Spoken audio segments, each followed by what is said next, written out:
Muy buenas tardes, qué alegría seguir participando con ustedes de estas bellas enseñanzas, unas enseñanzas llenas de amor, de paz, de alegría, enseñanzas del Santo Evangelio según San Mateo capítulo 21, 33, 43 y 45, 46.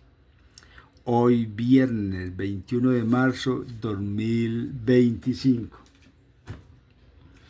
El Santo Evangelio de hoy nos habla la parábola de los viñadores asesinos.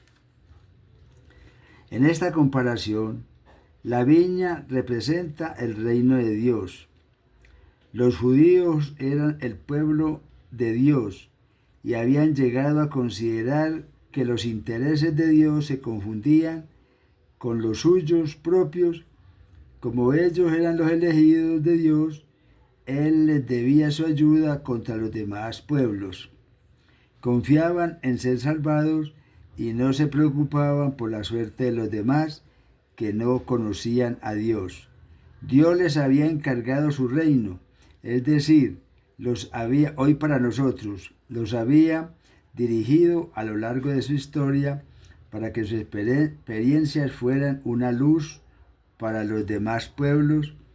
Conociendo mejor a Dios, debían desarrollar entre ellos la justicia y el espíritu de responsabilidad y el sentido de la fraternidad.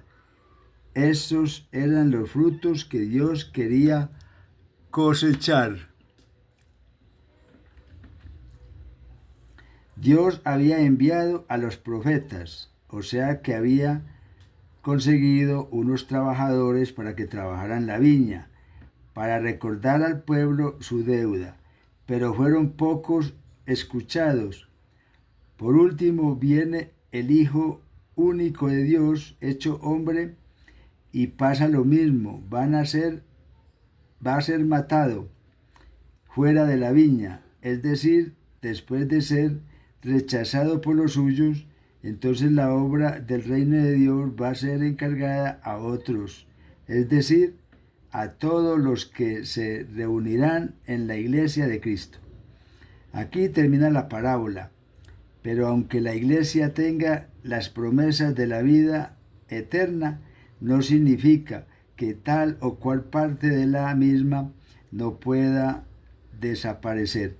La iglesia de hoy está prácticamente ausente en países y en ambientes sociales que constaban con numerosas comunidades en el pasado, y tal vez esto se deba a que en ellas se desvirtuó el espíritu del Evangelio.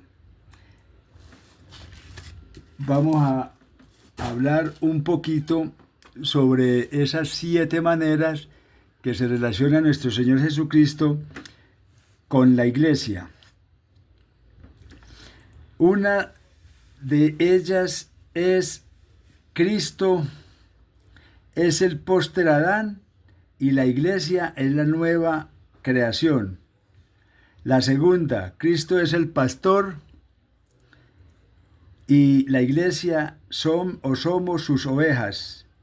La tercera: Cristo es la cabeza y la iglesia es el cuerpo místico.